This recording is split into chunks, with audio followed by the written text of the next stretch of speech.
In the shadow of the stunning Appalachian Mountains, tucked away from any map, was the quirky little town of Dunbridge. It looked quiet and ordinary, right? But every night, right at midnight, the bell in the town's old clock tower rang twice. Locals joked that it had a personality of its own, like it was trying to tell them something. But a curious boy named Caleb wasn't laughing. He felt there was something more to that bell.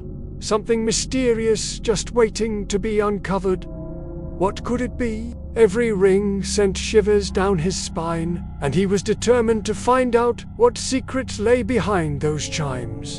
In 1973, Caleb's sister, Anna, mysteriously disappears while she's just walking home. Everyone searches high and low, but it's like she vanished into thin air. Then, when the clock hits midnight, her voice whispers on the wind, sending chills down spines. Dr. Lena Korvik, a physicist diving into the wild world of gravitational time slippage, rolls into Dunbridge after catching wind of those mysterious time echoes. Something feels off here. People seem to be aging way slower, and their memories just don't add up. What's going on? Caleb, now in his 40s, opens up to Lena about his journal. He's convinced the town is stuck in a weird loop. Every 33 years, someone goes missing, always near that old tower, and always in April. Isn't that wild?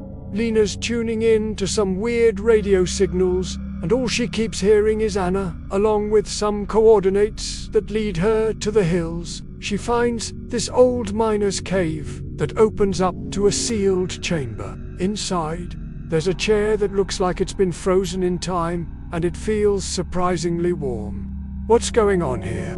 April 16th, 2006.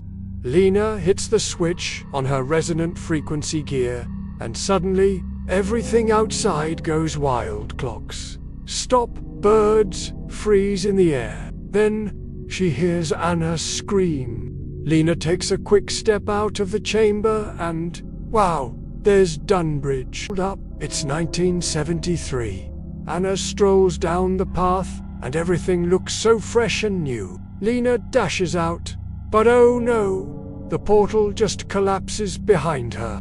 Stuck in the past, Lena's just trying to stay alive. She spots young Caleb and rushes to warn him about the tower. But guess what? No one listens. They think she's just a crazy lady. An elderly man, who everyone calls the watchmaker, leans in close and tells Lena he's seen the loop break before. But here's the catch. It only happens if someone sticks around during the reset. Isn't that wild? April 23rd is almost here, the big reset day. Lena's teaming up with Caleb to whip up a device that'll reopen the portal. But here's the catch. The tower bell has to ring right at midnight, and she's got to stay behind. Crazy, right? Lena finally activates the device on that last night, and you can feel the town shake. Anna strolls through the field, but this time, Caleb steps in her way. Suddenly, a bright light wraps around the whole town, and it's like nothing anyone has ever seen. Amelia, a fresh researcher, rolls into town in 2025, totally intrigued by Lena's unpublished paper. It's super quiet here, like eerily, so no clocks chime at night anymore, but the wind, it hums softly, like a tuning fork. Inside the dusty old observatory, Amelia stumbles upon a VHS tape. As she hits play, Lena's voice crackles through. If you're watching this, the loop's finally broken. But guess what? Something came through. Some folks are dealing with these wild dual memories, like having two versions of the same day. Picture this. A boy doodles two suns, while the mayor just skips mirrors altogether. It's like they're living in two different worlds, right?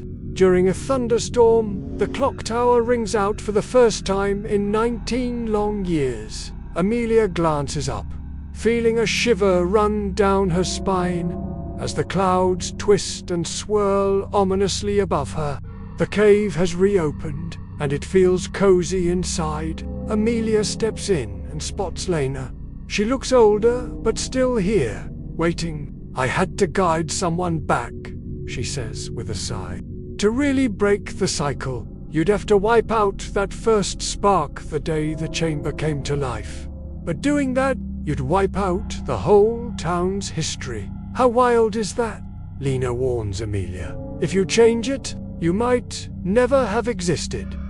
But Amelia just nods and replies, "Then you'll never have waited for me, right?" Amelia flips the switch on the chamber, picking 1871, the year the church started. Suddenly, the town begins to fade away around her. A guy is hiking up a hillside where Dunbridge used to be. There's nothing left, no town, no church, just this empty valley and a whisper. We end where we begin. It's kinda eerie, right?